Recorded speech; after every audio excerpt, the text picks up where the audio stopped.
Welcome back to Doki Doki Literature Club 6th anniversary playthrough. Yeah, as you can see, well, maybe not, but I returned to the original DDLC for the rest of this playthrough because there are some things I can do in the original DDLC that I can't do in Plus. So, decided to go back to that. Yeah, I already got back to the point I'm at in the Natsuki route. So we don't, yeah, just skipped over everything. Thing, yeah. Well, yeah. So anyway, I should probably say something or other at this point before we move on. So I got a new phone, thanks to my grandma. I don't know what model it is, but has a bigger screen. That's always a plus. Us has more data storage. It runs faster. It's a really good phone, though the battery kind of goes down a little too quickly when I'm not using it. But that'll probably be something that irons out the more I use the phone. I still have my old one on, but don't really don't really have to use it nowadays because I already transferred all the data from there onto this new phone. So anyway, let's get back to this. Another day passes, and it's time for the club meeting already. I've gotten a little more comfortable here over the past couple days. Entering the club room, the usual scene greets me. Hi, Misha.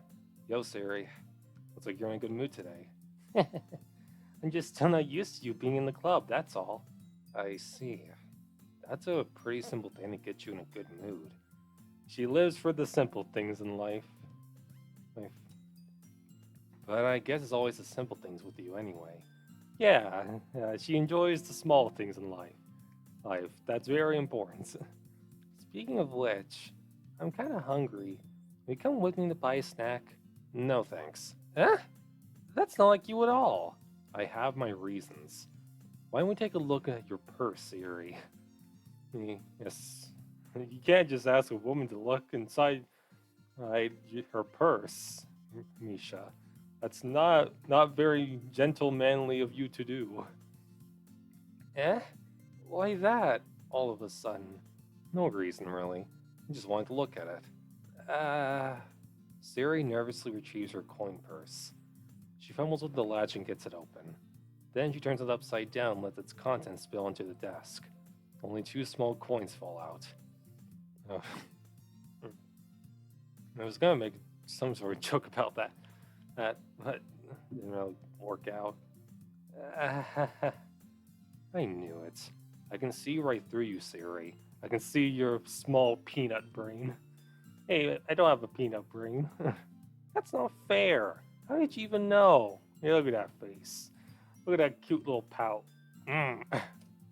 It's simple. If you had enough money in the first place, you would have bought a snack before coming to the club room. So either you're not hungry and want an excuse to take a walk, or you plan to conveniently forget that you spent all your money so that I would lend you some. There's one more thing. You're always hungry. That's my secret, MC. I'm always hungry. And so that only leaves the one option. I give up. Don't make me feel guilty. You feel guilty, and that means you deserve to feel guilty. Damn. Really should give her a snack. I mean, how could you not with that face? I don't know what's going on. Yuri suddenly giggles. Huh? I didn't notice she was listening in. Freezes in her book as always. Just face first into the book. I wasn't listening or anything, Baka. It was just something in my book. Yuri, tell Misha to let me borrow some money. Don't get me involved like that, Siri. Besides, you should only buy what you can responsibly afford. Like the Siri Nendoroid, which yeah, both the Nendoroids for these two are out now at the time of this recording. I was surprised that the Yuri one is already up for pre-orders because like it took a while for the Natsuki one to come out after Monica, and the same for Siri after Natsuki. But I guess since they were both finished at around the same time, and the Christmas season's coming up soon, I just decided, hey, why not release them around the same time? Yeah, I'm not complaining, but my wallet is. Yeah, I immediately pre-ordered the Siri one. I can't wait to get my hands on her. Although sadly, I probably won't be able to get the other three.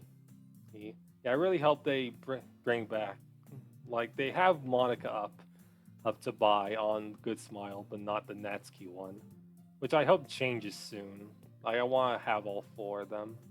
Just doesn't feel right, and that makes the fact I don't have that Yuri plush sting all the more. But anyway, and frankly, after pulling a mischievous little stunt like that, your suffering is fair enough retribution. Uh, did I just... I didn't mean that. I got too absorbed into my book. It's absorbing me.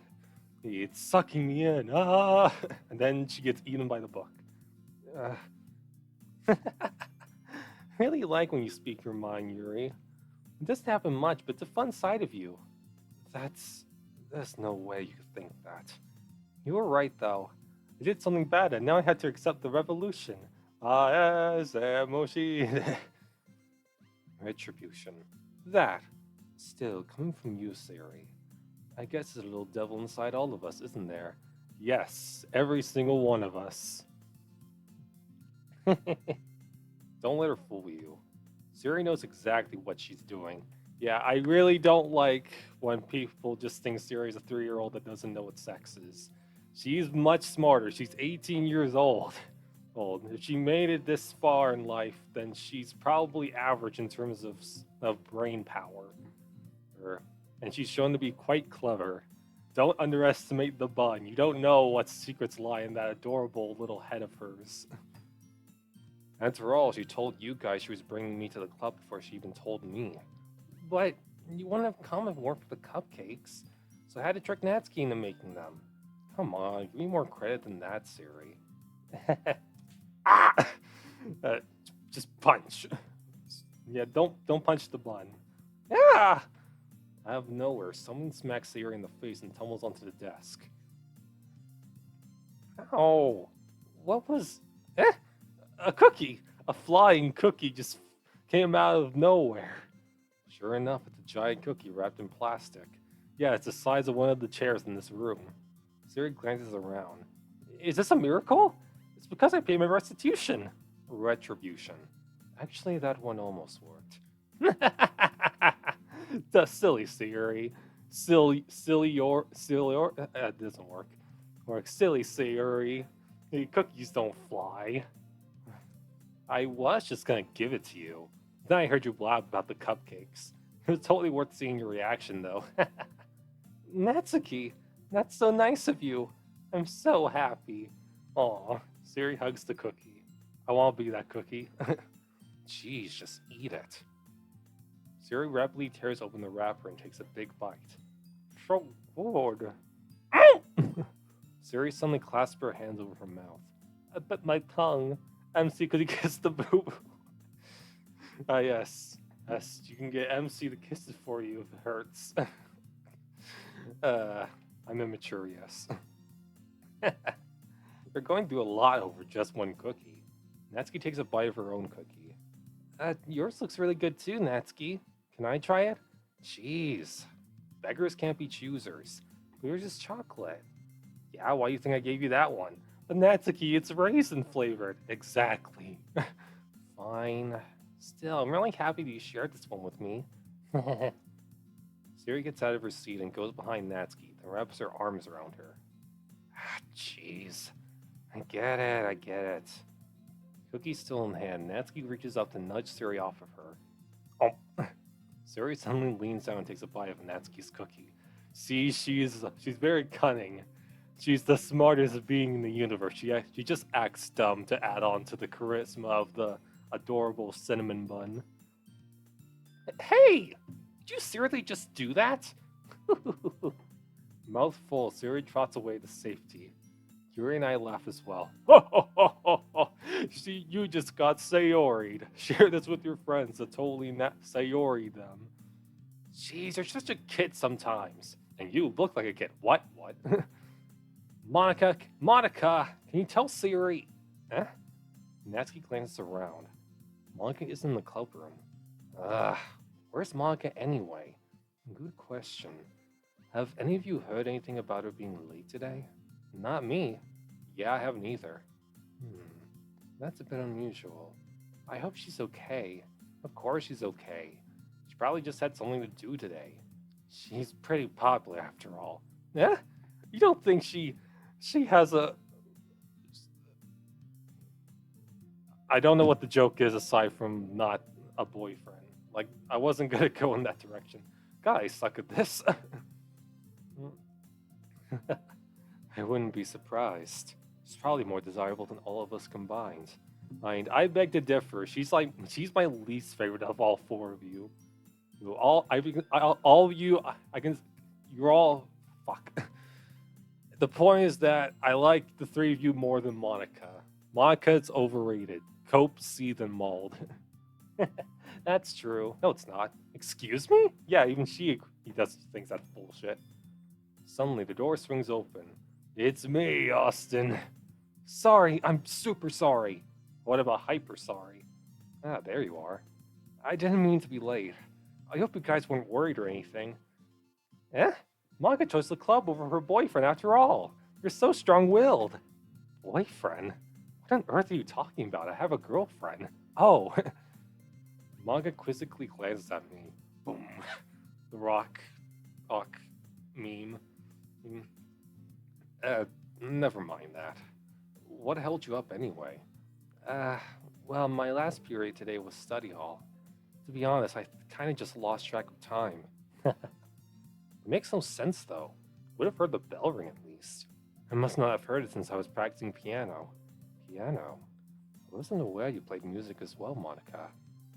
I don't, really. I kind of just started recently. I've always wanted to learn piano. Oh, yeah, I did try learning piano via this, like keyboard. Or had a Simply Piano account, and I practiced with that. And I was actually doing quite well with that, I'd say. Although, sadly, my subscription ran out, and I just kind of stopped. Which is a shame, because I want to get back to that at some point. That's so cool! You should play something for us, Monica. Monica looks at me. Maybe once I get a little better. Maybe once I get a little bit better, I will. Yay! That sounds cool. I'd also look forward to it. Is that so? In that case, I won't let you down, Misha. Monica smiles sweetly. Then she uses her butt to get the other girls out of the way. Whoop! I didn't mean any pressure or anything like that. Don't worry. I've been practicing a whole lot recently. I'd really love the chance to share once I'm ready. I see. In that case, best of luck. Thanks. So I didn't miss anything, did I? Not really.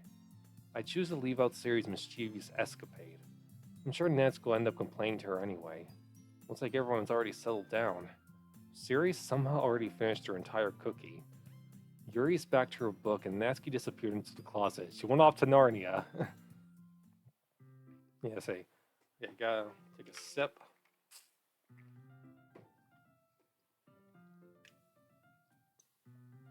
Okay, so, me and my mom finished the first season of Spy X Family on Hulu recently.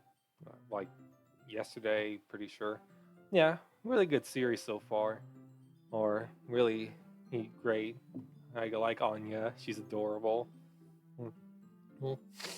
Also, been working on Batman Beyond still. We're on season 3, so we're getting close to finishing that. Excuse me. See, yeah, there's like a bunch of shows that we need to watch. Just like Chainsaw Man. I also recommended Horror Mia. I already watched all that, but Mom hasn't, so could probably do that one together. Sure. See. Oh yeah, the upcoming FNAF movie. At the time of this recording, I'm really looking forward to that. I think like my sister and I plan on possibly watching it on Halloween, which would be really cool, or at least somewhere around that time. And maybe also do a FNAF video around that time too. Yeah, I'm thinking we could do FNAF 2 next, because you already basically covered everything in FNAF 1. And like, yeah, we didn't beat Night 5, but we basically shown everything the game has to offer, or, including Golden Freddy, which I sure as hell wasn't expecting. I mean, yeah, and I've also been singing FNAF songs the past couple of days. Yeah. Uh, Very nostalgic. I have like some YouTube playlists for that. That. Yeah, but anyway, it's not long before Natsuki comes up to me expectantly. Yeah, don't worry, I kept my promise. I pull the first volume of Parfait Girls out from my bag. Natsuki takes it from my hands and quickly turns it over, presumably to check for wrinkles. Hey, I'm not that careless. I made sure to iron it. I handle manga all the time, you know. I'm a manga collector. Just wanted to make sure. Can you blame me for being paranoid? I don't give people my manga every day, you know. And that's true. I don't blame you. Well, anyway, let me put this one back. I'm gonna get the next one, okay? Natsuki makes her way to the closet. I follow. Time to go into the closet. So you're gonna tell me everything you thought, right? Right? Me asking my mom about how she feels about DDMA. Yeah, she's been getting back to reading DDMA. Yay. Like she hasn't done so in a while because she was busy with other stuff. Yeah, she's been enjoying it. It's, yeah, which is good. Which greatly likes my writing, so I'm proud of that. Where did this volume leave off again? I forget. The chapter ended when Minori and Alice found Monica! I don't remember Monica showing up in Parfait Girls. Natsuki's voice resonates out from inside the closet. I peer inside. All of Natsuki's books are lined up on the top shelf. Did you move my manga again? Sorry. The teacher got mad at me for taking up so much space in her closet. So I had to move some stuff around and clean up a little bit. It's all still there, I just had to organize it a bit. Organizing. Ugh. The top shelf is far above Natsuki's head. It's floating above her. She makes a futile hop, trying to figure out how to reach her manga. Jeez, this is so inconvenient. Moving these all back down. There's plenty of room on these shelves. And besides, they're really pretty to look at when they're all lined up. Why'd you waste on the top shelf? Natsuki, there's a stool on the wall there. In the closet, there's a collapsible stool that's hanging on the wall. If you want, I can reach up there and hand them to you. I can get them myself. Natsuki grabs the stool from the wall and unfolds it. Think I'm too short or something? I mean, you are about the size of a gremlin. Motherfucker, I will kick you in the dick. I knew it. Well, you know what? Just watch me. Natsuki hops into the stool, which ends up being a little wobbly because of its collapsible design. Careful. I know what I'm doing.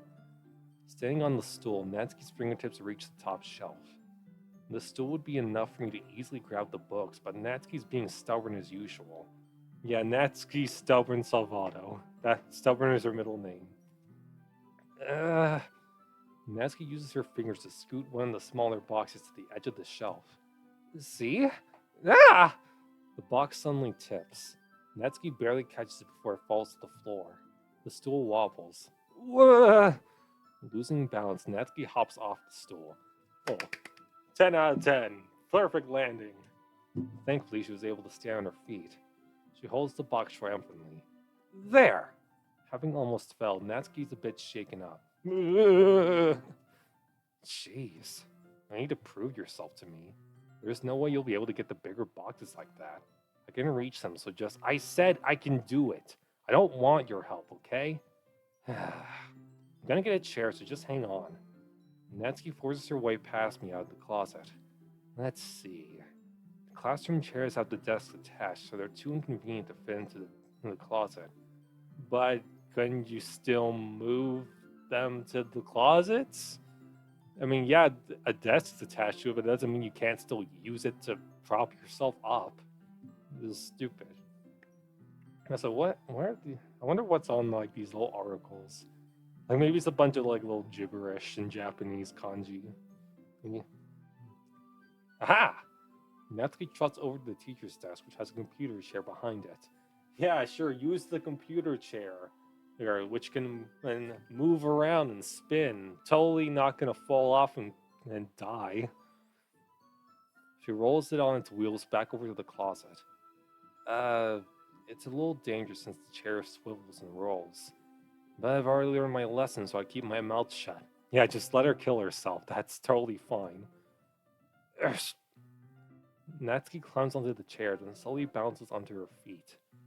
Since she refuses my help, I take a seat with my back against the side of the doorway and simply watch. Yep, there she is. Standing right up there. Aha! There we go. See? I can easily do it now. Natsuki grabs a stack of manga and bends down to put it on the shelf below. The chair swivels. Yep, you shouldn't have done that. Natsuki catches herself on the shelf. What are you doing? Can you at least hold the chair steady instead of sitting and doing nothing? Oh, I'm sorry. I thought you wanted to do this all. I thought you could do this all by yourself. Oh, sassy assholes, old Misha. Who was it who told me not to help? Yeah, I got you. I hold the chair while Natsuki reaches back up. I can almost see up her skirt. Or it's hentai. Ugh. I force myself to turn away. Natsuki seriously didn't think this through. Once she realizes I'll be dead, yeah, she's gonna fucking murder you. Just dead. Karate chop action. Natsuki wraps her arms around the Parfait Girl's box set, easily the largest one on the shelf. Ugh, heavy. Hey, Misha, I don't think I can bend down without falling. Hurry and take this one. Huh? But then I have to let go of the chair. That's fine. Just for a second. Hurry up. Alright, let me just stand up. I slowly release my grip from the chair. What do you mean stand up? Also, why is your... Wait a minute. What's that sticking out of your pants? Natsuki looks down at me. Pathetic. I see no goddess up here other than me. Why are you all the way back? Wait. Natsuki looks like she just realized something, but she'll lose her balance as she moves. Why is it called bacon if you... Why do you bake cookies but cook bacon? Then...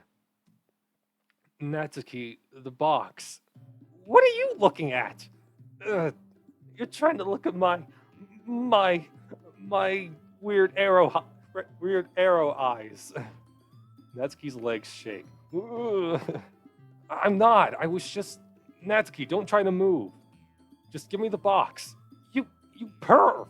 You set me up. Go away. Get out. But I'll do it myself. The chair suddenly swivels beneath Natsuki's feet. Natsuki. And then she falls and dies. The end. The scene turns to chaos in a split second. The chair flies from under Natsuki's feet. Frantically, I try to catch her. The box topples out of her hands and the books go flying. Right out the window. Woo! Like birds. I got you! Crash. The bandicoot. The full force of Natsuki's body against me throws me to the ground. And then I die. The end. That was necessary. A whole bunch of books pelt me in the face. Natsuki tries to shield herself with her own arms. Her face lands straight onto my chest. I've fallen. I can't get up. Oh, wait, shit, I didn't read that part. My right arm and my back seriously felt the impact. My back! My back! Slowly, Natsuki comes to her senses. She presses her arm straight into me to prop herself up. Huh? Natsuki seems to realize that's not the floor that's beneath her. It's me! Gross! A fist pounds into my chest. And then she rips your heart out. Fatality. Natsuki then hoists herself to her feet. What were you thinking, you sicko? Everything okay over there? I heard a loud noise. I thought someone died. Which wouldn't be not that I would complain at all. It'd just make my job easier. But what? Monica suddenly peers in. Monica! See what happens when you put the manga on the top shelf? Well, maybe next time don't use the computer chair. You stubborn bitch. Are you trying to kill your club members or something? And not this time. What? What? Jeez. Sorry. Next time. Oh, and one more thing. Seems like your most recent club member is a total pervert. So I hope you're happy. I didn't. Somehow it's impossible for me to explain this whole bizarre situation to Monica. Well, maybe you should explain it anyway, so that there wouldn't lead to any misunderstandings. I didn't do anything, I swear. I know, don't worry. I know Natsuki's a bitch. Monica says that quietly to me. Looks like I'm off the hook. Oh no! Oh no! My phone. It's having notifications. Eh? I look down. Natsuki is kneeling on the floor, holding one of the books that are scattered all over. There's a large diagonal crease along the page she's desperately trying to smooth out. It must have landed on the page. Natsuki tries a bit more to fix the crease, but she can't get it out.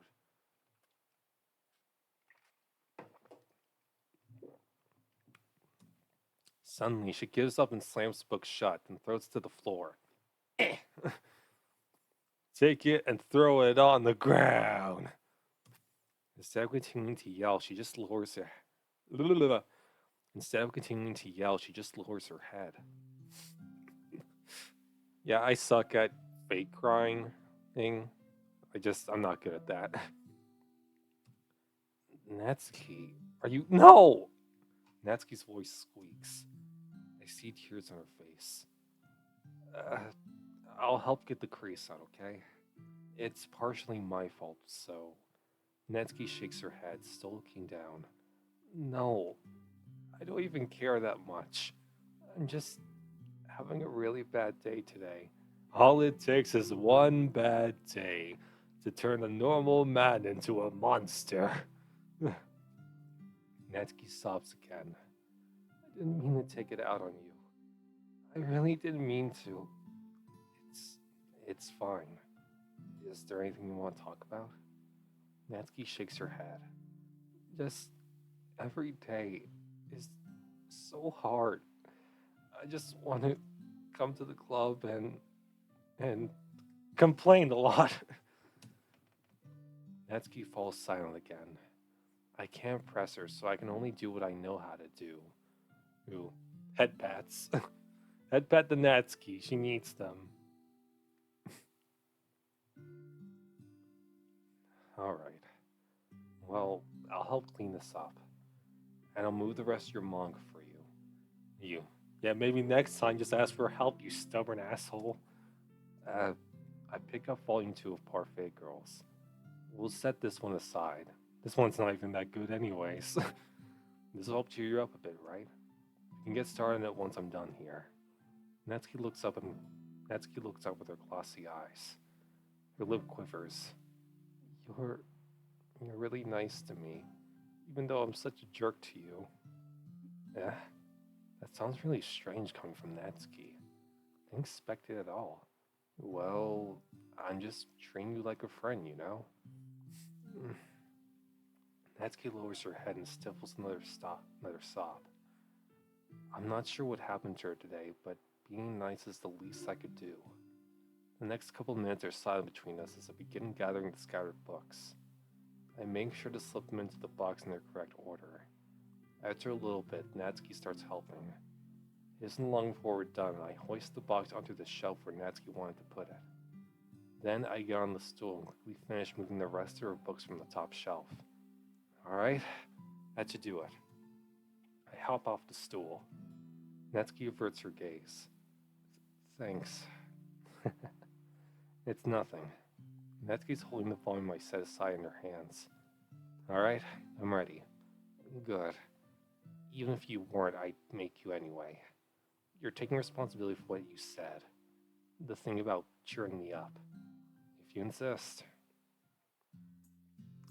We sit in the same spot as last time, and I open the second volume. Natsuki's mood quickly improves, laughing and pointing things out to me. She's surprisingly sharp, making note of a lot of subtle repeated jokes and background elements. Yes, s- yes, it's the artist's eyes. Well, not really for Natsuki. In the end, I'm pretty impressed by how everything ties together in this manga. I guess Natsuki has good taste after all. Well, yeah, she only enjoys the finest cuisines, like cooked lobster or whatever. After some time, manga gets our attention as usual, and it's time to share poems again. Guess we're holding on to this for now. Yep, even you sound more enthusiastic this time. Well, I'm starting to get. Uh, er, I'm starting to get into it, you know? Told you. Yeah, yeah. I returned to my seat and slipped the book into my bag. Alright. Who should I show my poem to first? We'll go for Natsuki again. Don't give me that look. Natsuki reads my poem. She keeps glancing between me. She keeps glancing at me, then back at the poem. By now, she must have read it more than once. Hmm? Is it that bad? No, it's not. It's good. It's really good, okay? There, I said it. This wasn't supposed to happen at all. Why can't you just be bad at this? Why can't you just suck balls at writing? And you write the best 20 words I've ever seen. How the hell do you do this? My poems are supposed to impress you, not the other way around. You're trying to impress me? Obviously. You think I let you enjoy Yuri's writing more than mine? Somewhere a bit jealous. Give me a break. Well, in that case, what's the problem with me trying to impress you? I'll tell you. Natsuki's face freezes like she just realized something. You're trying to impress me? Natsuki vigorously scans her eyes over my poem one more time. Then the poem slips out of her hands and flutters to the floor. I have to use the bathroom. I gotta take care of this excitement first. Red faced, Natsuki quickly walks out of the room. Hey, Misha. Wait, I don't know if I see. I needs to say it just right. Hey, Misha. Did you do something to Natsuki? I just saw her rush out like that. You didn't do anything terrible, did you? No, I just told her that. My voice gets caught in my throat. There's no way I could tell Monica that I'm trying to impress Natsuki. But she does know. She knows everything. Monica sees the poem lying on the floor and swiftly picks it up. She reads through it, her smile not fading from her face. What smile? She's not smiling. But now she is. I see. You wrote this for Natsuki, didn't you? I mean, not really. In fact, didn't she like your poem a lot the other day too? I'm surprised you know her taste so well already. Are you cheating? Looking her taste up on the internet? No, shut up. And then, are you sure you're not cheating, Misha? Cheating on her with other girls? Remember to have just one waifu. Having more waifu will destroy your waifu. Cheating? What do you mean by that? I'm very loyal. If I have a date, I will commit to that date. Never mind, I'm just kidding. Didn't understand Monica's joke at all. Anyway, how do you think Natsuki feels about you? Oh, you don't need to answer that. She hates your guts. It's just something for you to think about. Hey! Natsuki comes up and snatches the poem out of Monica's hands. This is mine now, and then she runs out of there. Neither of us had noticed her re-enter the... what am I saying? I almost read the re-enter as reindeer, kind of. I don't know why I did that. Neither of us had noticed her re-enter the classroom. Did you read this, Monica? Of course, I liked it. Ugh, you really stop reading things that aren't for you, you know. You have a bad habit of doing that. Huh? But Misha wrote this poem. And we're supposed to share with everyone, right? Ugh. Natsuki freezes. She apparently forgot that my poem is technically for everyone to read. Okay, well, I think Misha's done sharing this poem, everyone. It's not like anyone would read. It's not like anyone would want to read this anyway. In fact, I'm just going to hold on to this. If you insist. What? Why are you looking at me like that? Stop giving me that look. I don't like this girl. Well, Misha, her smug aura mocks me. Like what? Do I mock you? Ugh, never mind. Natsuki, I'll give you the poem, but that's still not very fair to Sayuri. Yuri, however, she doesn't like this at all. She hasn't gotten to read it yet. So what? Well, I guess Misha's right, Natsuki. It's not fair if you don't let everyone finish reading it. Fine. Natsuki returns my poem. It's not like she's going to like it, though.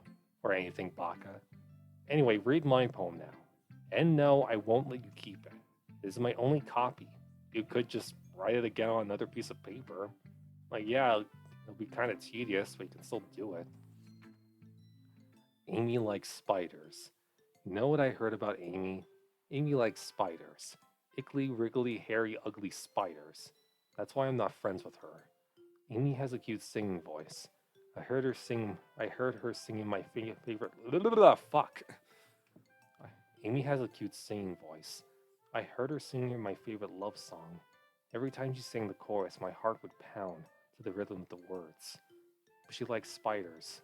That's why I'm not friends with her. One time, I hurt my leg really bad. Amy helped me up and took me to the nurse. I try not to let her touch me. She likes spiders, so her hands are probably gross. That's why I'm not friends with her. Amy has a lot of friends. I always see her talking to people. She probably talks about spiders. What if her friends start to like spiders too? That's why I'm not friends with her. It doesn't matter if she has other hobbies. It doesn't matter if she keeps it private. It doesn't matter if it doesn't hurt anyone. It's gross. She's gross. The world is better off without spider lovers. And I'm gonna tell everyone. Yeah. Let's see. What am I about to say?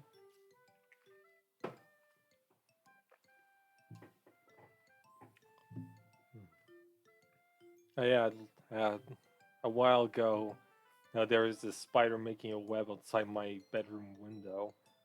Oh, that's all that happened. I don't know why I'm mentioning that. But, you know what I should mention? Sonic Superstars and Super Mario Bros. Wonder are coming out soon at the time of this recording. And I'm looking forward to playing both of those games, although I'm probably going to have to wait until like either Christmas or my 21st birthday to play both of those games, or at least one of them one at a time. I'm really looking forward to the Sonic Superstars. Of course, yeah, and I also watched the prologue animation trio Trouble and the online comic. I do like that Fang's different names throughout the years are just different aliases he uses to run away from the law. Like that's nice. I like that. Yeah. Not bad, right? It's quite a bit longer than yesterday's. Yesterday's was way too short. I was just warming up. Hope you didn't think that was the best I could do. No, of course not. Anyway, the message is pretty straightforward in this poem. I doubt I have to explain it. Sometimes you can explain complicated issues with much simpler analogies, and it helps people realize how stupid they're being. Like, anyone would agree that the subject of this poem is an ignorant jerk. Do you know people like that? Of course. It's about how everyone thinks that doesn't matter. It can be about anything. For it to be easy to relate to. Everyone has some kind of weird hobby or a guilty pleasure. Something that you're afraid if people find out they'd make fun of you or think less of you.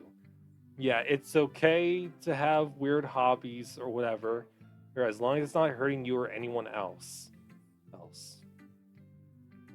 That's perfectly fine. As I made like this one art piece in high school where it's supposed to make like some sort of like cool old sticker design or something with like some inspirational quotes. And mine was, if you want to, marshmallows are fine as long as they aren't burnt, which is or something along those lines. It's basically a way of saying it's fine to be a certain way or be into something that most people. Well, fuck. I'm not doing a good job explaining this, but basically, as long as you're not hurting yourself or anyone else, you can enjoy whatever. That just makes people stupid. Who cares what someone likes as long as they are not hurting anyone and it makes them happy? I think people really need to learn to respect others for liking weird things. Well, you're definitely right. Right? At least I can relate to that. And I'm sure a lot of other people can too. You know, I'm glad you can appreciate this kind of writing. I mean, I know I was talking about that yesterday, but I've been enjoying sharing my writing with you, so consider yourself lucky, okay? Well, thanks for being honest. What's that supposed to mean? I'm always honest. Are you, though? Jeez. Just look forward to tomorrow, too, okay? Alright, I will. Alright. Yitty yitty does it. Are you still mad at me? No, what made you get it? What gave you that idea? Huh?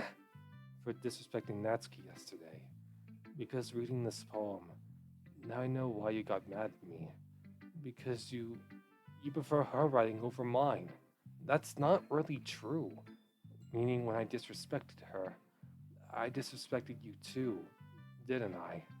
Oh no. Yuri, you might be reading into this a little too much. How could I be so stupid?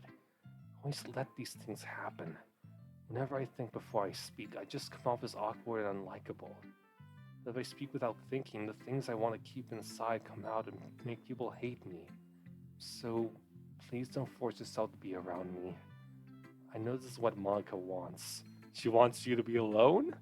I mean, she does, but just straight up say that to you? But it's not fair to you when you could be enjoying your time with Natsuki and Sayori. Yuri, please. It makes it easier for me if you don't express any concern. Besides, I have my books with me. That's all I need. All I need is books. To eat, to sleep, to live. Yuri smiles sadly and puts her head down on her desk. Boop! Then she places her head on her desk. I'm frustrated. I don't hate her, but it's as if she's... fuck. I don't hate her, but it's as if she's not capable of listening to me over her own thoughts. I sigh to myself. All I can do is accept that that's how she is. She wants to be left alone, and I have no choice but to abide to that request. Yeah, I hope when I get to Syria, I can figure out a way to make sure that neither Natsuki or Yuri don't want to talk to Misha, so I can get both of their regular poems when you don't romance them. But I have my doubts.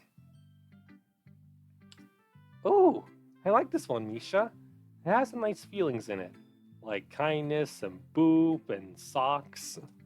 Hey, I did get some new socks recently. Quite nice. I'm glad. Does that mean it's better than yesterday's? Let me think. I don't know. I guess I like them both. That's not very helpful, you know. Well, I'm not very good at figuring out if poems are good or bad. That's why I just go by my heart. If it makes me feel things, then it must be a good poem. I'm not sure exactly how it works. Then again, I guess conveying feelings is a pretty important part of this whole thing. Yeah, maybe. Honestly, I don't even know what kind of writing you like in the first place. Yeah, me neither. Ugh. Why don't you at least try giving it some thought? Aw, you want to write something for me? Nah, that's later, after Natsuki and Yuri. But don't worry, your time will come, you adorable little cinnamon bun you. That's so sweet. Yeah, right. But you're always thinking about other people. You need to think about yourself once in a while. If you don't, you might end up getting hurt at some point. Huh? Well, I don't really know what you mean, but I'll try to keep it in mind. Do or do not, there is no try. Well, whatever. Anyway, let's see. I guess I like happy poems. Wait, sometimes I like sad poems too. Sometimes a little bit of both. There's a word for that, right? What's the word I'm looking for? Bittersweet. Yeah, I like things that are happy and things that are sad. Happy and sad? I can't see you liking something sad, Sayori. Oh, maybe she's not more than just being happy and sweet, huh? You think everyone's just walking anime tropes? You dense fuck. Well, I like happy the most, but sometimes when you have a little rain cloud in your head, a sad poem can help give the rain cloud a little hug. Make a nice happy rainbow. Yeah, sometimes we need a little sadness in our life to appreciate the goodness of life. I've, I've, yeah. Uh, Siri, that's unexpectedly poetic. Well, it is the literature club. Eh? It is? Maybe I'm getting better at expressing my feelings. Ugh. Maybe I'm getting better at expressing my feelings after all. Thanks, Misha. I should go write that down then. You can read my poem now, okay? Bottles.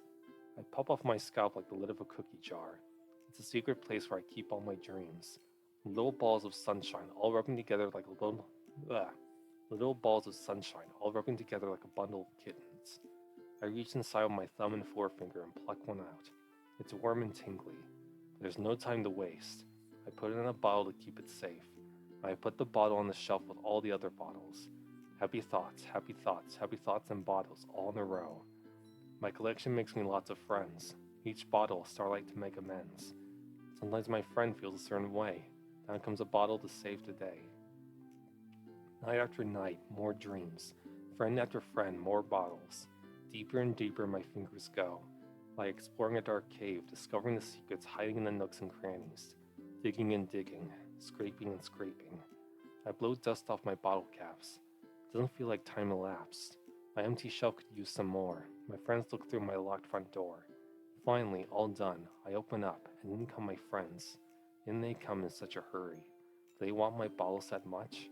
I frantically pull them from the shelf, one after the other, holding them out to each and every friend, each and every bottle. Every time I let one go, it shatters against the tile.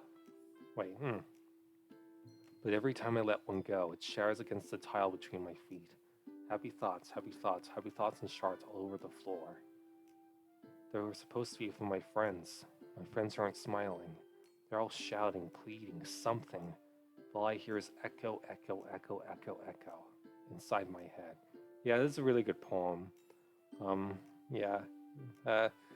Trying to give happiness to everyone, but sometimes it doesn't turn out as expected. Holy crap. Holy crap, where? Siri, did you really write this? Of course I did. Didn't I tell you yesterday that I was gonna write the best poem ever? Yeah, but I didn't expect something like this. I didn't expect something like this coming from you. Manga taught me a whole lot. Like how to assassinate someone at 3 a.m. in the middle of the night. Wait, what? What? I've been really in touch with my feelings recently. Hopefully not the sadder ones. I see that. It's almost kind of creepy. Creepy? Well, not exactly. Maybe because I'm so used to you being cheerful.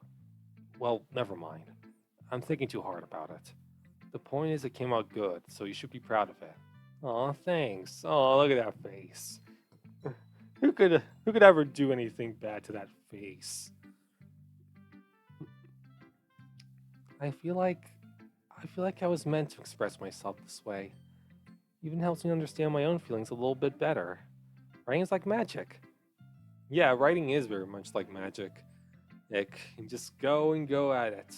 It's just so fun coming up with different ideas and bringing them to life. Like, honestly, if there is like a certain idea you want to bring to life, don't just instead of just having someone else do it for you, try and make that yourself. Try and write a bit. So what if it doesn't come out the way you want it to? Try it, because you might just make something really good. Like like like with my stories. He's like, sure, I'm not an expert or anything, but I've definitely made some stuff that I'm proud of, and I wouldn't have done so if I didn't try. So yeah. The moral of the story, write even if you don't think it won't be good. But honestly, do that with anything. Even if you don't think you'll do a very good job, just do it. Make your dreams come true. Do it. I'm pretty passionate about this, huh? I hope you keep it up. Yeah, writing's the best. I'm gonna keep writing until I die. Don't get ahead of yourself. We still need you to hang around this. Okay, I'm sorry. That was terrible. I'm so sorry. Suri's always had a habit of getting obsessed with something before dropping it no more than a week later. Yeah, same. Wonder if this is one of those times. Yeah, she's very much the Yui Hirasawa of this universe. I mean, she probably is based off of Yui Hirasawa. But seeing the passion in her eyes makes it hard for me to be pessimistic. Alright, just Monica. Hi again, Misha. That was kind of silly with Natsuki earlier, wasn't it? I'm glad the two of you have been getting along so well. That's one way of putting it. It's Misha and Natsuki really get along. Anyways, I already read your poem, but you can go ahead and read mine now. I like the way this one turned out, so I hope you do too. Save me. The colors, they won't stop. Bright, beautiful colors. Flashing, expanding, piercing. Red, green, blue. An endless cacophony of meaningless noise. The noise, it won't stop. Violent grating waveforms. Squeaking, screeching, piercing. Sine, cosine, tangent. Like playing a chalkboard on a turntable. Like playing a vinyl on a pizza crust. An endless poem of meaningless. Load me. Load me. Load up Monica.exe with hyper-realistic blood. Yeah, I don't think I'm ever gonna do an EXE game or anything. Because most of the time it's just meh, whatever. Or I'm more than satisfied with YouTube videos. It's even more abstract than your last one, huh? I guess it's just the way I write. I'm sorry if you don't like it. No, I never said that. It's just the kind of thing I never really seen before, I guess. I kind of like playing with my space on the paper. Choosing where and how to space your words can totally change the mood of the poem. It's almost like magic. The way I wrote the lines really short makes it feel like they're trying to speak over the noise. I see. It's still hard for me to tell what it's about, though. Sometimes asking what a poem is about isn't the right question. A poem can be as abstract as a physical expression of a feeling, or a conversation with the reader. So putting it that way, not every poem is about something. Anyway, here's Monica's writing tip of the day. Sometimes you'll find yourself facing a difficult decision. When that happens, don't forget to save your game. But Monica, we can't do that in real life. But I can. Wait, you can? Yes, watch. You never know when you might change your mind, or when something unexpected may happen. Wait, is this tip even about writing? What am I even talking about? Yeah, good question. That's my advice for the day. Thanks for listening. Getting ominous as fuck here. I'm gonna take another sip of water.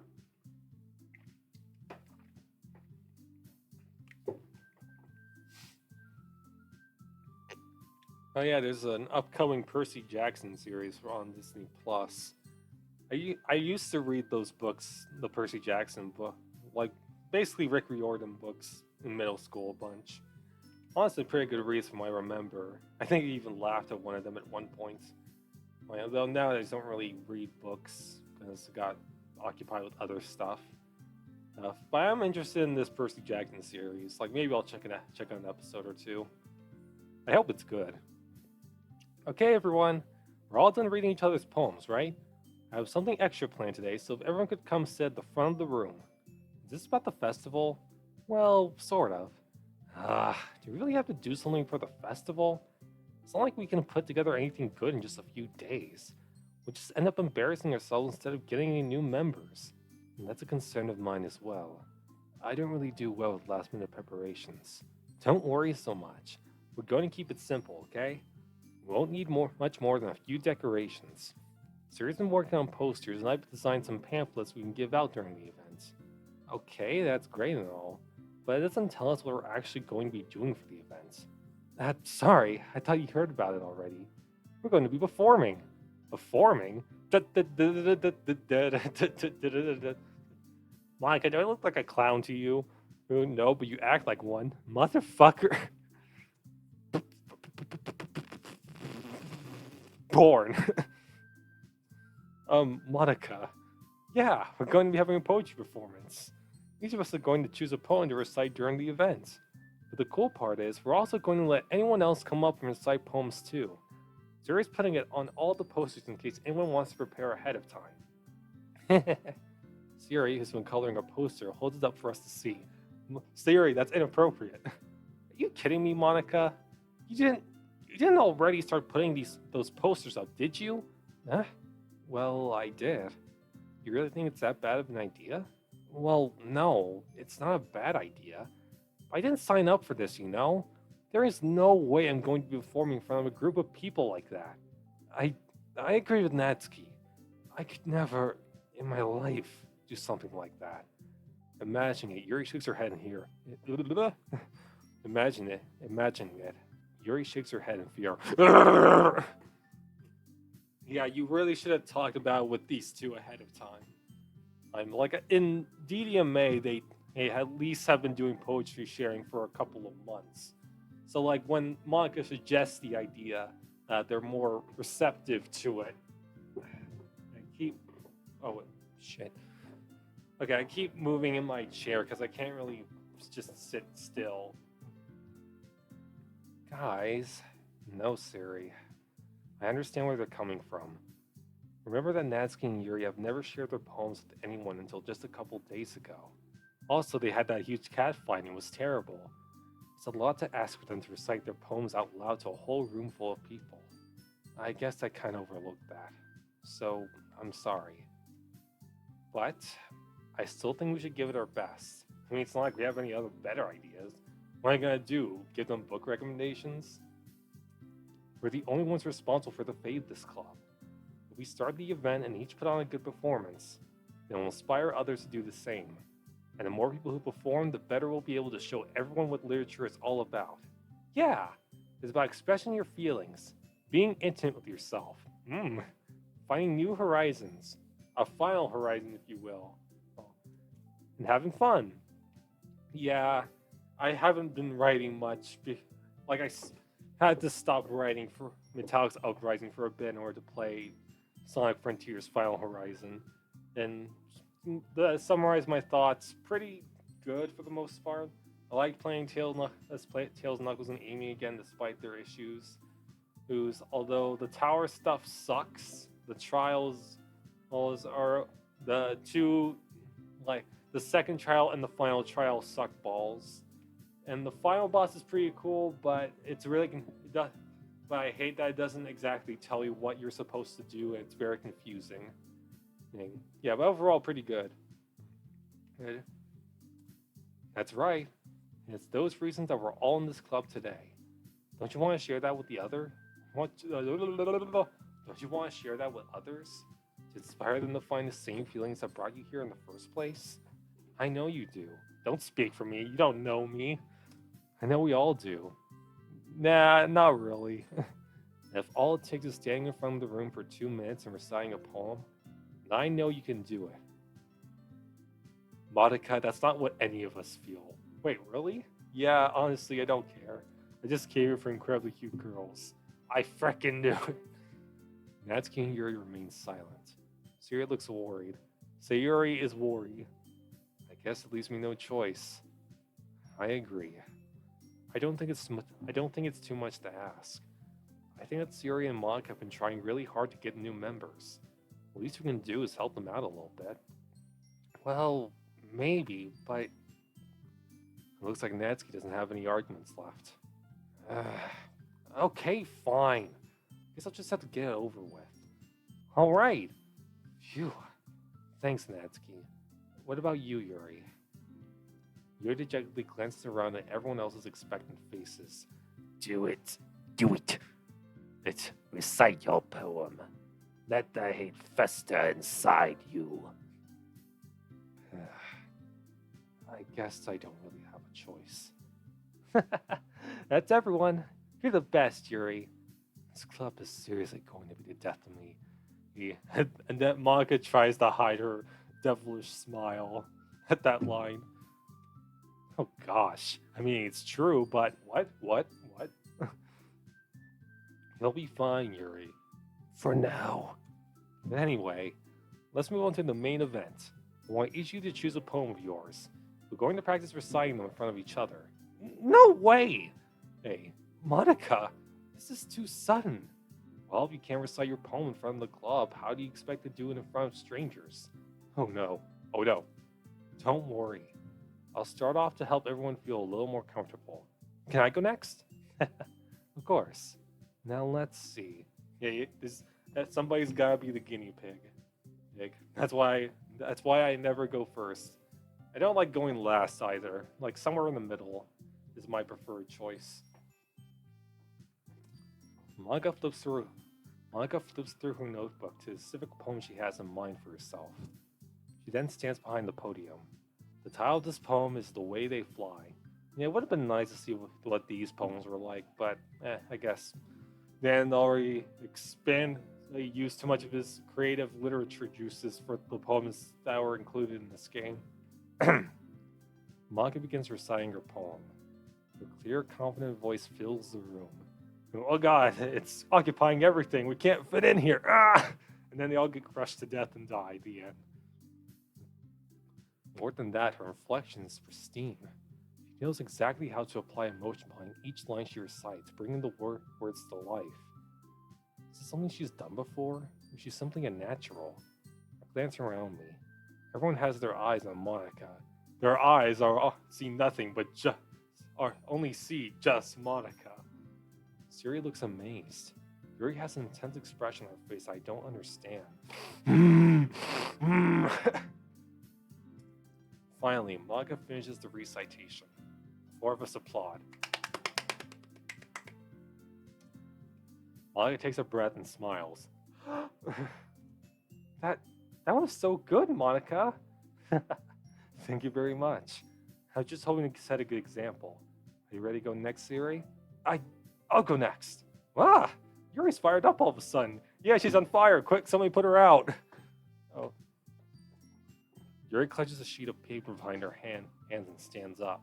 Then she does the Comey speed walk. Keeping her head down, she walks quickly over to the podium. This poem is called... Yuri anxiously glances at each of us. You can do it, Yuri. Do it. Recite your poem.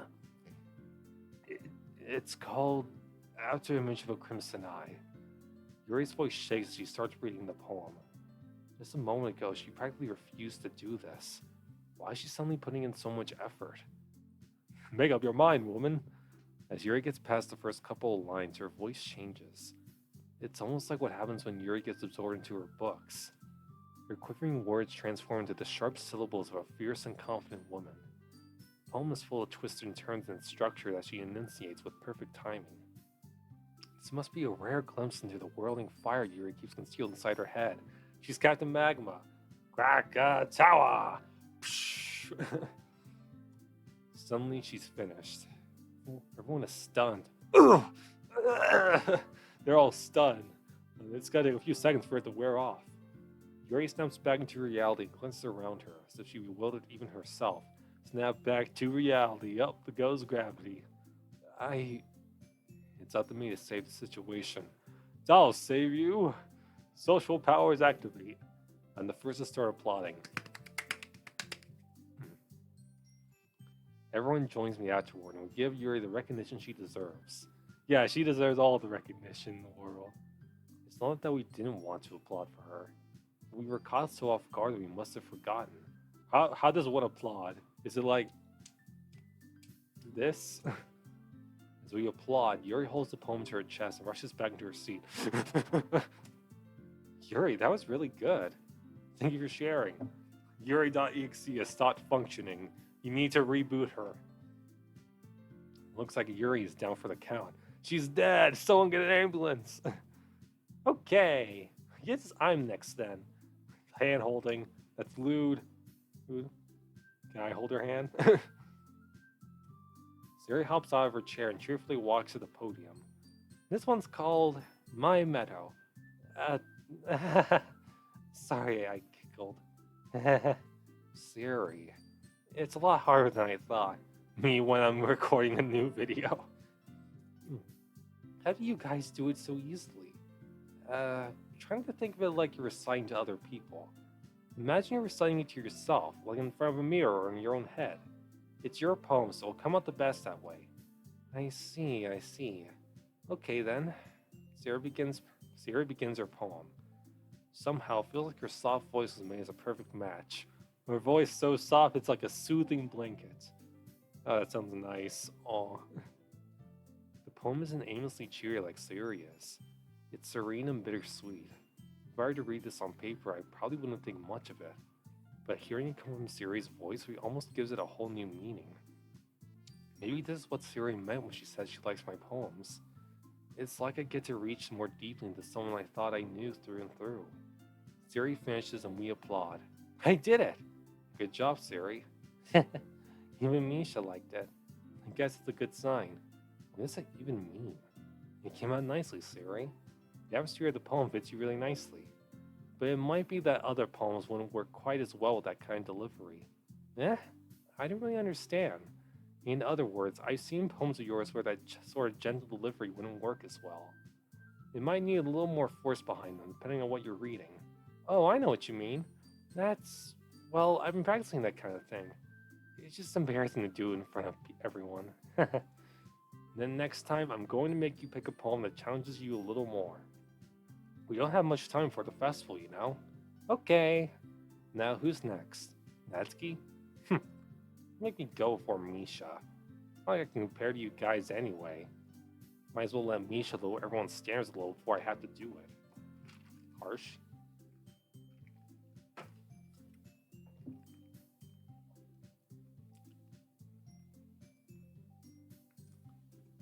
Natsuki. It's fine. Might as well get it over with. It's not like I have much of a selection of what to read. I'll just have to go with what I wrote for today. I stand up and step in front of the podium. Boop, Papa, cute, socks, Ux effulgence, whatever that means. Everyone has their eyes on me, making me feel terribly awkward. They're staring at us. They know what you've done. I recite my poem. Since I'm not exactly confident in my own writing, it's hard to put energy into it. Despite that, once I finish, I receive applause anyway. It's out pity. Sorry I'm not really as good as everyone else. Don't worry about it so much. I think it's less about your abilities and more about your lack of confidence in your writing. That's something that'll improve over time, though. Yeah, maybe. Alright then. It just leaves you, Natsuki. Yeah, I'm going. Natsuki begrudgingly gets out of her seat and makes her way to the podium. The poem is called... Why are you all looking at me? Because you're presenting. Duh. Anyway, the poem is called Jump. Like Shonen Jump. Features my favorite characters like Son Goku, Naruto, Bleach, One Piece. Natsuki takes a breath. Once she starts reciting the poem, her sour attitude disappears a little. While she's still a little enthused, her poem has a rhythm and rhyme to it. It's Natsuki's trademark style and works surprisingly well when spoken aloud. Yeah, I imagine Natsuki would actually be the best singer in the literature club. Like, the other three would probably be pretty good too, but I think Natsuki would actually be the greatest of all of them. I don't know, it's just a cute little headcanon I came up with. I just think it's cute. The words feel like they bounce up and down, as if giving life to the poem. Natsuki finishes and everyone applauds. She hops back to her seat. That wasn't so bad, was it? Easy for you to say. Better not make me do that again. Well, do you at least feel prepared enough to recite a poem in front of other people? I mean, doing it in front of other people will be way easier. I can put it whatever face I want for other people. But when it's just my friends, it's just embarrassing. That's a surprise, Natsuki. I think it would be the other way around for me. Well, that's just how it is, so... Well, I guess in that case, you won't have much to worry about for the festival. That said, I want to thank everyone for coming through. It might be hard, but I hope that you all have an idea of what it's like now. Make sure you pick a poem and get enough practice for the festival, okay? I'll be making pamphlets, so let me know ahead of time what you'll be reciting. Jeez. I should probably find some other poem to recite instead. That's fine too. It doesn't have to be your own. Plagiarism. I'm already pleasantly surprised you're putting in all this effort for the club. It makes you really happy. Yeah, no problem. Okay, everyone. I think that's about it for today. I know the festival's coming up, but let's try to write poems for tomorrow as well. It's working out really nicely so far, so I'd like to continue that. As for the festival, we'll finish planning tomorrow, and then we'll have the weekend to prepare. Monday's the big day. I can't wait. I can do this. I can do this. What I learned in boarding school is. Alright. I stand up. There's no way I'll be able to find the same enthusiasm. There's no way I'll be able to find the same enthusiasm as Siri and Monica, but I'll do my best to get through it. It's for the sake of this club and impressing Monica. I'll have to do my best. Ready to go, Siri? Yep. Look at you two, always going home together like that.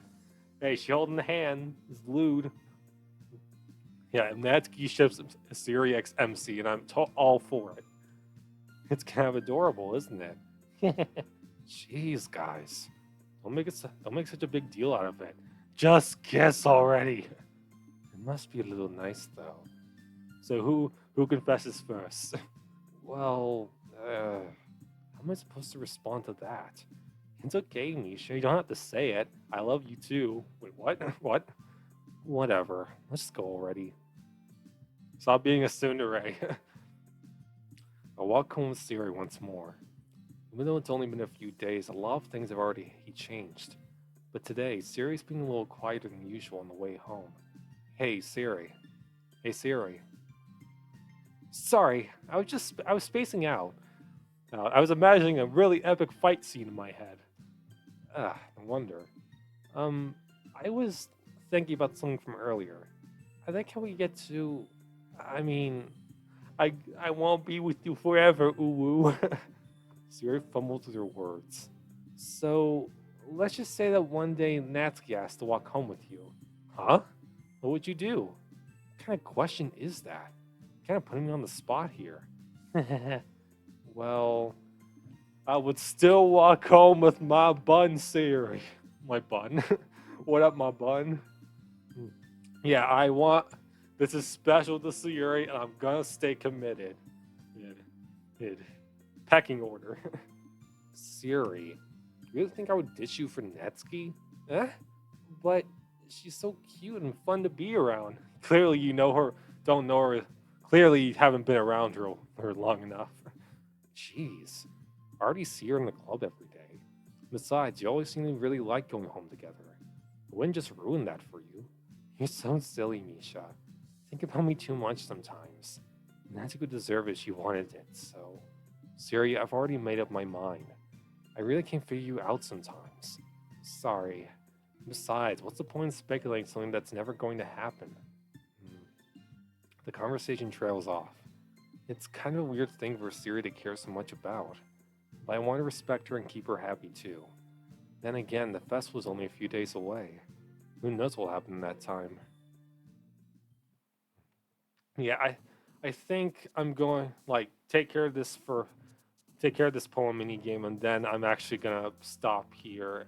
Well, I'm gonna stop DDLC here, but I'm gonna do another DDMA thing. Yeah, right.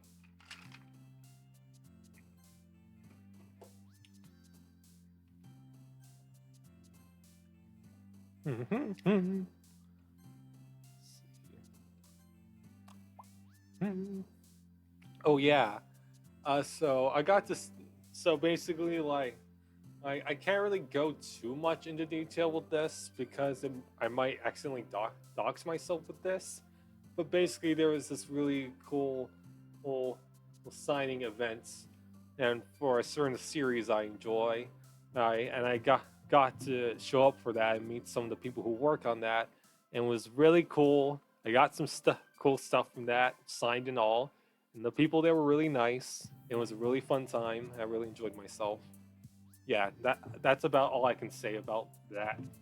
For now, excuse me. And let's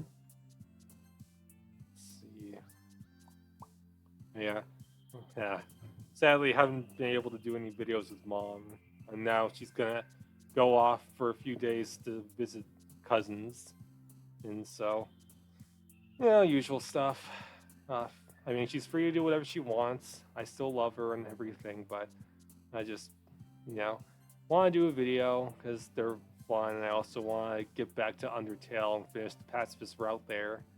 Like, I might do the genocide route on my own, maybe, but I don't know if I'll do that. Yeah.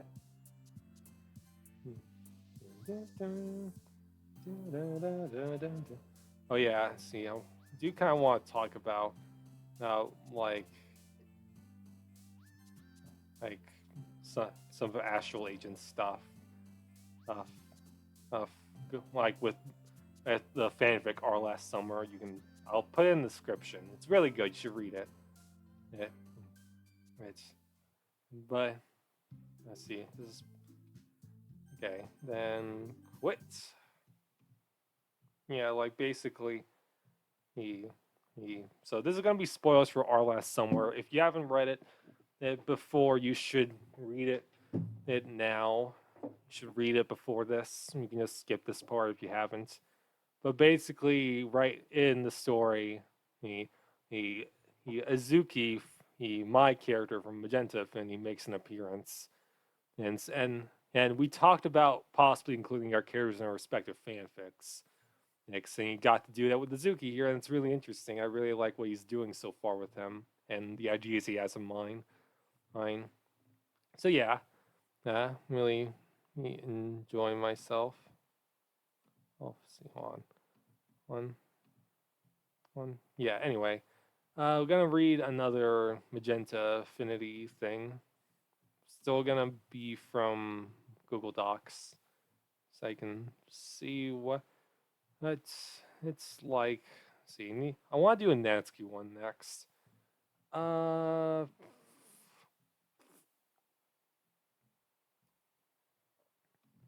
see, do do do do do do do do do do do do.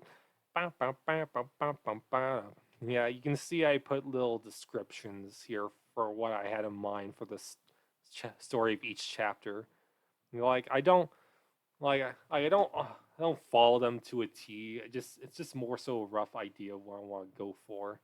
Yeah, I should probably also plug in my charger for this laptop because the battery's getting low, and also it's raining a bunch outside. It's dark.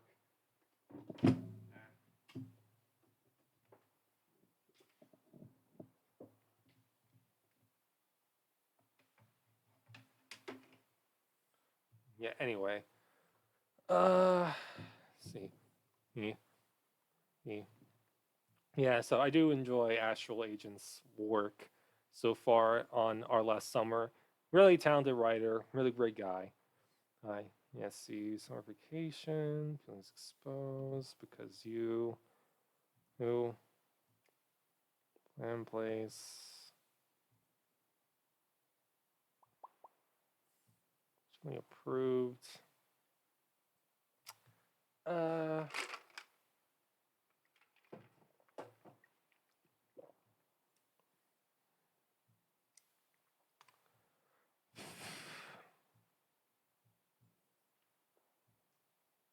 yeah.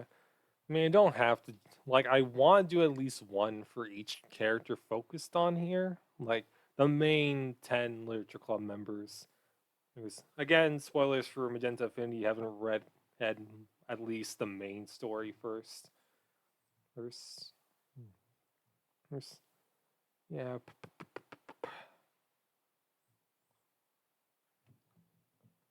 Uh, see, I'm gonna do begrudgingly approved. Moved like some interesting character drama. Let's see, need to find the right music first. Hmm.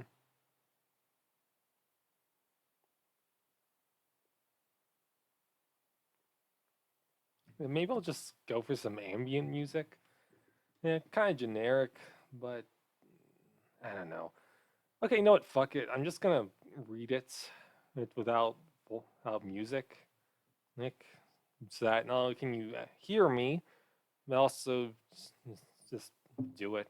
I don't know. Okay. Chapter 26. Begrudgingly approved. Oops.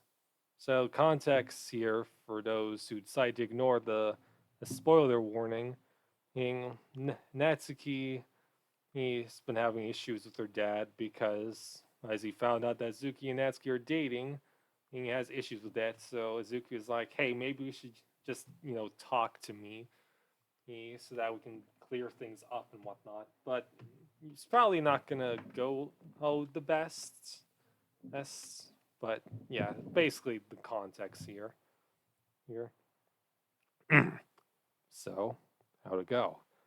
Well, we're definitely getting somewhere. Sounds good. Give me some details. Right.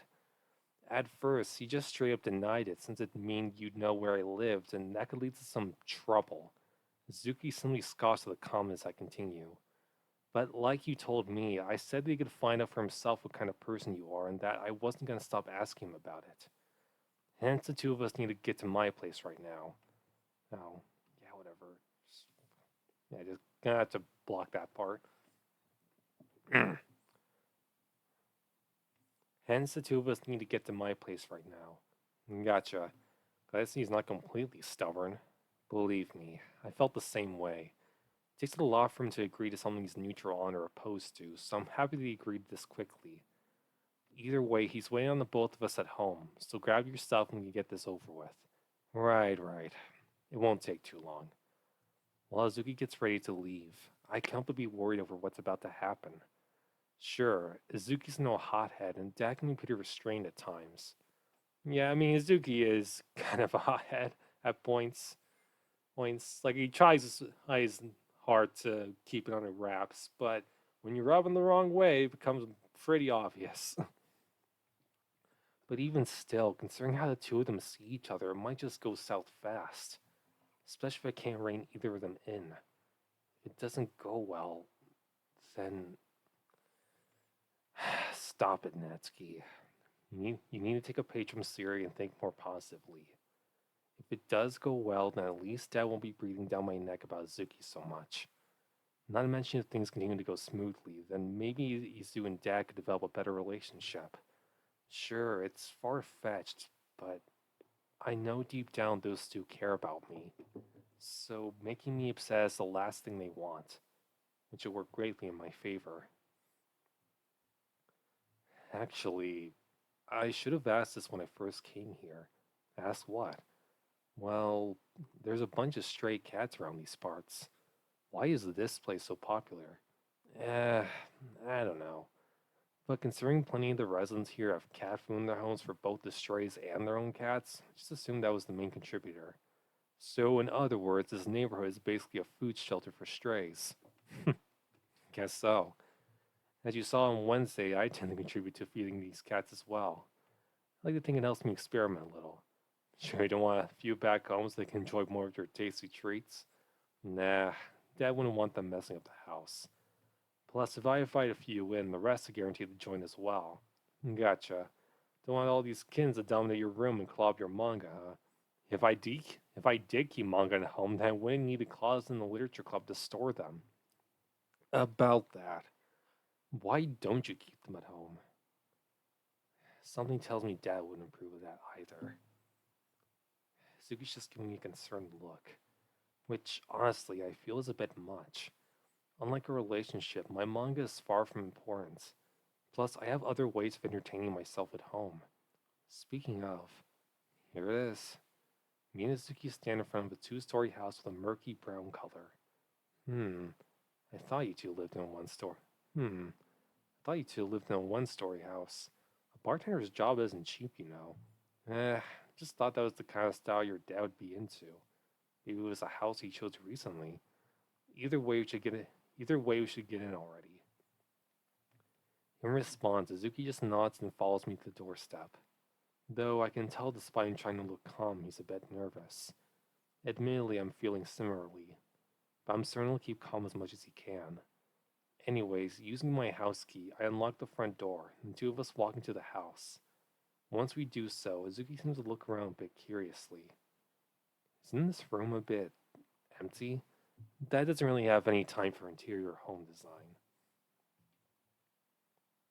Here he comes. Walking down the stairs, Dad makes his appearance.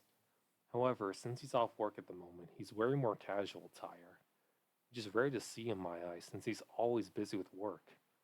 As Dad goes down the steps, he locks eyes with Azuki, who he gives a weird look towards. Similarly, Azuki has a similar expression as he looks at Dad. Seems I just keep running into you. First the bakery events, then literature club events, and now my own house. Right. Yeah, I try to make Noritaka sound a bit more gruff, deeper, or that's basically the idea. And the heater in the closet is now making noises. So if you hear something in the background, that's why. Clearly, Azuki's been on the tense side, though he's definitely keeping himself calm, so that's good. Walking up to Azuki, Dad scans over him.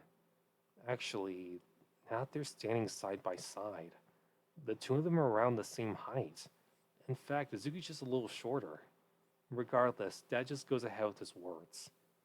Now that you're in front of me, I must say, just from looking at you without any context, I wouldn't take you for a literature guy. That's not far off. Now finished, Dad directs the two of us to sit down on one of the couches for the talk. Yes, the talk. Once we do so, he sits on the couch opposite of us and puts on a more aggressive expression. I don't know why I capitalized that. Probably changed on AO3. Okay, gotta take a sip.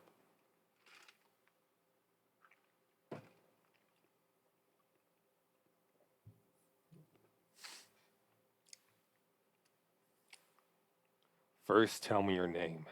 Suki Mirai. Second, how old are you exactly? 18. My birthday was back in early May. So you're just a few months older. Also forgot to mention that Natsuki's font in here is Architect's Daughter. There's the font she uses in the game isn't in Google Docs, or at least I haven't downloaded it here, so gotta go with that instead. Third, how'd you come to befriend Natsuki? Well, I joined the literature club that she was a part of, though I ran into her for the first time when someone was harassing her. Dad looks back at me with a troubled look, but continues on. Either way, I'm asking how you became so close, not how you met. Just thought I'd say that as well. But anyways, we started reading together in the club all the time, and eventually started spending time with each other outside of school. Excuse me. Which then leads me to my fourth question. How long you been dating, or just been around each other in general? We met around early May this year, and started dating around early August. So just 7 months? That's a bit early for you to date someone, isn't it? To be fair, she's the first person I ever felt romantic attraction towards, so I may have been a bit quick on the draw. That isn't very surprising. Now, how about interests? Like, what I'm into? Yes. Let's see. Shows, movies, games, cooking. But art is definitely my greatest passion. Ah, so you're an artist then? Yep, I do commissions and stuff. Once I'm out of high school, I plan on becoming a well-known, successful artist. Isn't that a bit unrealistic? I'm aware of what I I'm aware of what I'll have to do to achieve it. I'll go through with it with all I've got. Didn't you have some kind of dream like that when you were younger? Actually, yes. Though eventually I realized I need to go for something more plausible. Regardless, let's move on to the next question. What kind of family do you have? Man, you really like asking about the personal stuff. Immediately I could say the same thing. Like, what is this? Documentary interview or something? No matter. I got nothing to hide, really. Currently I'm living with my mother, and she's a pretty kind and hardworking woman. I really pronounced that right. Currently, I'm living with my mother, and she's a pretty kind, hardworking woman. Assuming you don't piss her off. If not for her, not for her. I certainly would have ended up much different. And your father? Yeah, that seems about right. Not my problem anymore. The only reason I brought the comment, that just lets Suzuki continue. Daddy issues. Who's... Anyways, I have an older sister who's off at college right now. She is similar to my mom in many aspects, naturally, but she also likes to mess with me when there's, but she also likes to mess with me when there's opportunity. Other than those two, there's really no one worth noting. Sure, I've got cousins and family friends, but that's about it. I had to add the grandma part in the AO3 version, and because this is before I came out with Ichika Hako. Well, yeah, don't have many family members outside of Natsuki. Regardless, here's my final question. Why do you like Natsuki? Choose your words carefully. Oh, shit. I accidentally pressed space. Well, she's pretty, sassy, and fun to hang out with, along with being kind and considerate in her own way. Not to mention she's tough and sharp, despite what people may think at first. And she doesn't hold anything back on me. Whether I'm doing something good, bad, or neutral, she's as honest and brutal as she needs to be. That's the kind of honesty I value and admire in someone. Natsuki. Right now, I can't but be amazed. Alright. Seems Dad's a little annoyed. Do you not believe Asuki's words? Now, how about you, Natsuki? What? Why do you like this guy? Yeah, I made the lines magenta to better, because it. Okay, hold on. I'm moving my legs a bit. It's to better, kind of adds on to the feeling of the lines. And it's like they're describing why they like each other so much, and the magenta kind of adds on to that. Because pink plus red equals magenta. It's a magenta affinity. Yeah, yeah. I can't. I love that part where Azuki said it's magenta affinity time and proceeded to magenta affinity all over the place. Hmm. Well, for one, he's kind and supportive. Not to mention he's pretty relaxed usually and he's pretty fun to hang out with, along with having plenty of backbone and caring a lot for others. But what I like about him most is he doesn't look down on me.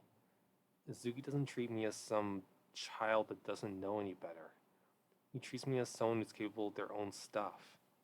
And believe me, before I met him, I never saw that in anyone else. Although he doesn't say anything, I can tell Izuki is touched by what I said. However, Dad just looks unamused. Alright, I'm done with the questions. Me and Izuki both look at Dad. And she says a response to everything. Water again.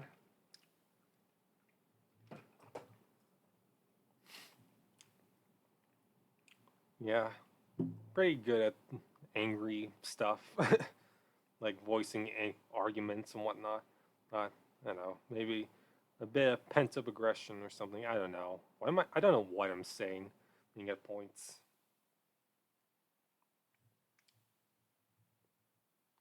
Well, I'll give you this, Suki. You're not as suspicious as I thought you were. But regardless, that doesn't mean I trust you at all. For all I know, some of what you told me may very well be false. I can assure you that quiet. I'm not done. As I was saying, I know two things for certain. Despite your age, you're still young and with some childish desires. Not to mention your ring to me is more aggressive than you may show. Zuki's just giving Dad an annoyed look. Clearly he's starting to drop the nice guy act. Either way, I won't be as easily convinced as my daughter. If you want to earn my trust, then tough luck. Now that I'm aware of the two of you dating, I'm gonna keep a close eye on the both of you. So don't think for a second you can pull any funny business. And if you do anything to her, I'll personally escort you to hell. My God, it's rare for me to see him this aggressive. Right now I'm a bit shaken by Dad's attitude. However, Izuki does not give a fuck. Okay. Or at the very least, he accepts no bullshit. It,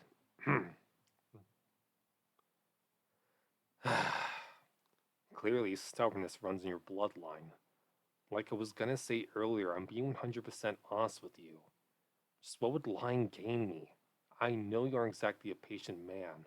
You can never be too sure when it comes to high schoolers. As the old saying goes, high school students have sex like rabbits. Dad! Is he really accusing the two of us doing something like is he really accusing the two of us doing something like that? Well, I mean, you do it later on your birthday on Valentine's Day, so believe it or not, not everyone is interested in that kind of thing. Sure, it probably feels really good, but I can get that kind of satisfaction just a single hand. Ew. What? I'm just saying. Yeah, this is basically my thought process when it comes to sex. Like, sure, sex is cool and all, but I can get that feel. Okay, I should stop here. This is getting weird. Either way, doing that kind of thing brings nothing but trouble in my eyes, especially when in high school. At the very least, I want to talk it over and prepare for that. And that's appreciated at least. But who's to say you're in this relationship? But who's to say you're in this relationship just for a certain satisfaction? Not my style. If I'm gonna do something, I'm gonna do it with commitment. And believe me, I'm committed to this girl. Though Suki seems level-headed, that just looks more irritated than before.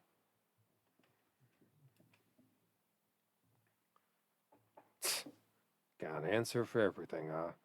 Funny. I could say the same about you. No matter how hard I try to convince you, just don't let up in your accusations. Personally, I don't see why I shouldn't. To me, you're a teenage boy who's dating my daughter for some selfish desires. Well, to me, you're a stubborn, neglectful father who doesn't mind his own damn business. Izuki. Great. Starting to get antsy too.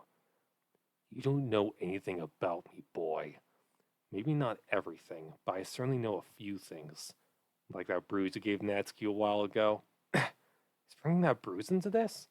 Yeah, in the last chapter, Natsuki he got a bruise from her father during an argument, and Senzuki is pointing that out right now. Yeah, I know about the bruise. According to Natsuki, you lost control during the argument about us and hit her. Want to try to justify that? She was testing my patience, and I was already angry about her hiding this whole thing from me. I'm well aware I shouldn't have done that, but don't bullshit me, old man.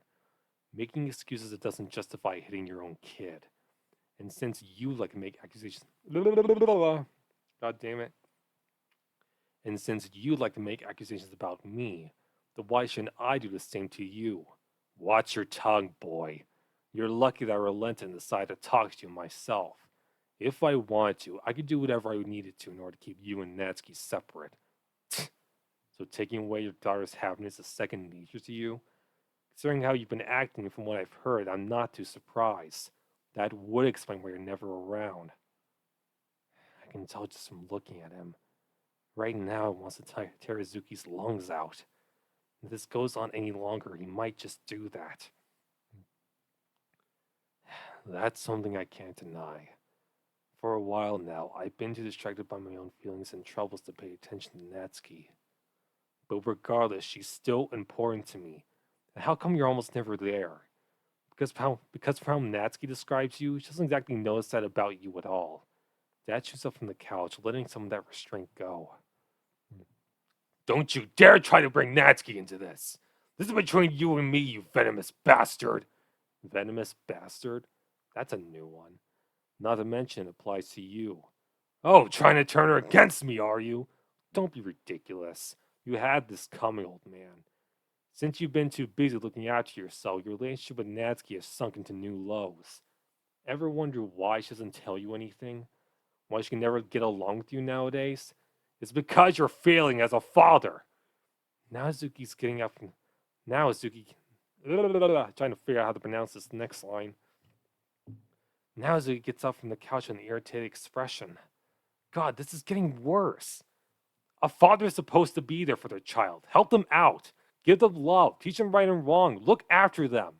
Yet I don't see any of that in you. What the hell gives you the right to tell me how to be a father? If I'm the one lecturing you on how to do your job properly, then it should be pretty damn obvious. Trust me, I know how bad a father can be. Don't give me any better examples. Oh, I'll give you more than enough, both of you. I get you're both angry with each other, but I didn't bring you two here so you could yell at each other. Now cut out before I give the both you words on my own. And Natsuki telling them to shut the fuck up. Finally calming down, Azuki and Dad go back down to the couches. This time, when they talk, they both show much more restraint. That was pretty gutsy of you to try and stand up to a man in his early 40s, especially when they're your girlfriend's father.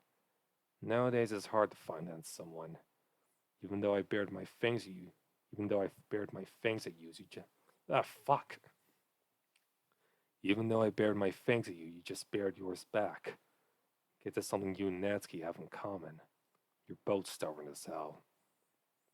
Clearly, Azuki is not too flattered. Despite all that I said, I can't exactly stop you two from being together. After all, I too was a teenager before, and I was quite reckless as well. So I'll just say this. I'll let you two continue your relationship, but don't even consider doing any funny business. And I expect details from either of you when it comes to what you're doing together. Not a single one left out. Are we clear? Crystal. Yeah.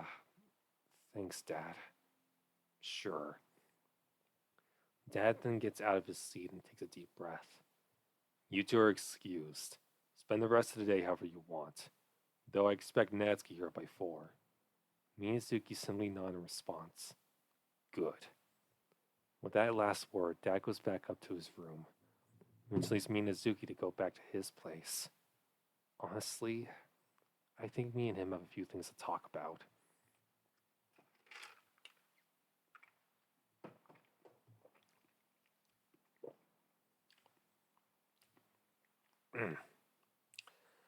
Good to be back. Right. As soon as we get into the house, me and Natsuki take a seat on the couch, feeling a bit exhausted. Though there's something I still need to ask him. Did you really have to go and assault him back there? Well, if he's going to treat me the same way, then why should I not counter back? Even still, that was pretty risky. Yep, spy is helicopter. Wait, no. I've missed the line, but at least from the clear for now. Yep, spy is helicopter tactics. Please, my dad's far from a helicopter parent. Ever since Mom... I knew I had to say it to him at some point. Like you said before, a couple shouldn't be lying or hiding stuff from one another. It's not like I didn't want to tell him. It's not easy to talk about. So we're finally getting around to this topic? Yeah, but this might take a while for me to explain. And take as much time as you need to. All I do is not respond to his words while I put my own together. After all, this is the first time I'm talking about this. So, let's do it. First, you already have some idea of what. First, you already have some idea about where my mom is, right? A few, but I don't know for sure. Well, the thing is, she passed away almost 10 years ago. Though he doesn't say anything, I can tell Zuki is shocked by what I said. Now he has a troubled expression. When I was younger, I spent a lot of time with her. We baked together, watched shows together. She even wrote lullabies to sing me to sleep. And that explains a few things. All thanks to her. But there's always been one thing I've never been good at since childhood. Making friends with others. As a kid, I was either too distant or too aggressive. So naturally, I never had anyone I was on good terms with. Though back then I didn't mind it all that much since I still had my parents. However, naturally, the two of them were a bit worried that my social skills wouldn't turn out well if I didn't find a way to develop them. Hence, they tried giving me A little sister. A little sister? How exactly would that help you? My guess is that My guess is that having somebody to keep an eye on and be social with could help me in developing relationships with others. But when the day came, I can't spit it out. I just can't. Though Natsuki just motions me to continue. Her passing hit me and Dad really hard. Especially Dad. Sure, he wasn't perfect before, but I could tell he was trying. By the time I turned 10, I can't even say if he cared at that point. He's always busy with either work or drinking. It's always busy with either work or drinking, which means he's barely even around. Even when he is around, he barely acknowledges me. It's like I'm some sort of phantom.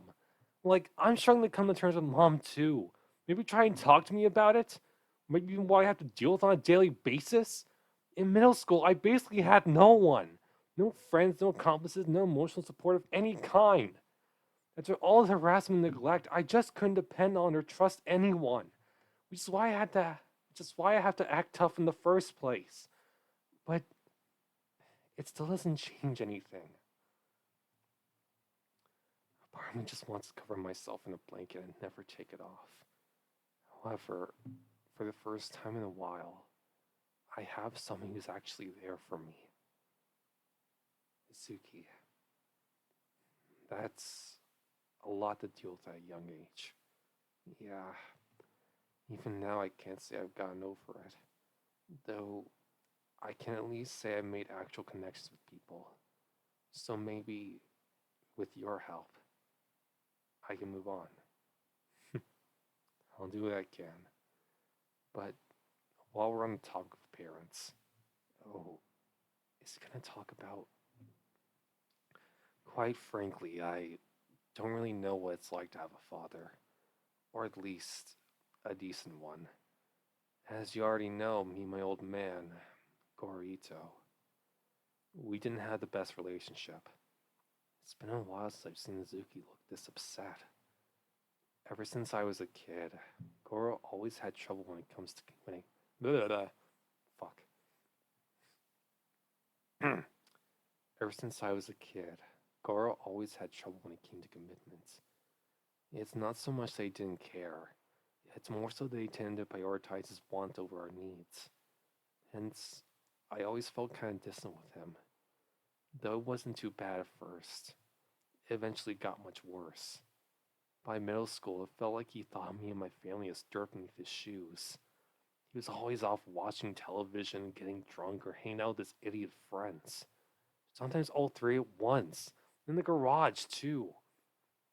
Yeah, Azuki's relationship with his father is based off of my relationship with my father.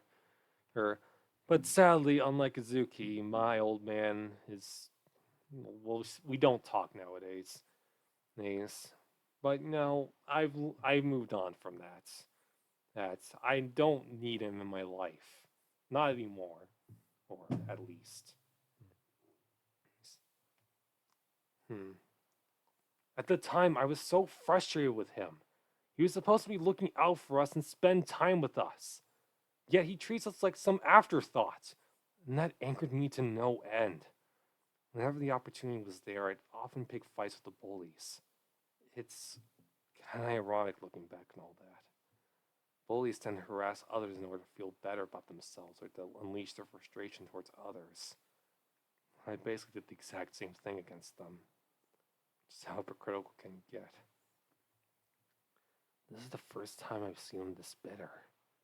Then again, I can understand why. After all, it was pretty much the same for me. And while my mother tried to keep things together, she eventually accepted that it wasn't worth it. So we ditched him, like he ditched us. Though he certainly tried to convince us otherwise. When he tried to do that to me, I just punched him straight in the face and yelled at him. Even now I can feel that disdain towards him. And around that time, it certainly made me very snappy. Yeah, that led to you being a Paroki, right? Yep. Once the initial rage stopped, I just thought, maybe I'm really not that different from him after all. No matter the reasoning, we were both selfish people who only cared about what we wanted, without any concern over the consequences. So, after some time off of school and some anger management, I was done. Last chance. Yeah, I know. I don't have the money, Sega. I'm sorry. I would buy Sonic Superstars if I could, but I can't. So, after some time off of school and some anger management, I was done. I was done letting my I was done letting my frustration get the better of me. Now I would do my best to stay calm and collected, while also being more jovial towards others. And as you know, it worked out pretty well. When you compare the me in high school to the me in middle school, it might as well be two different people. Not only did I have a better reputation, both for the students and the adults, but I also had a much better experience overall.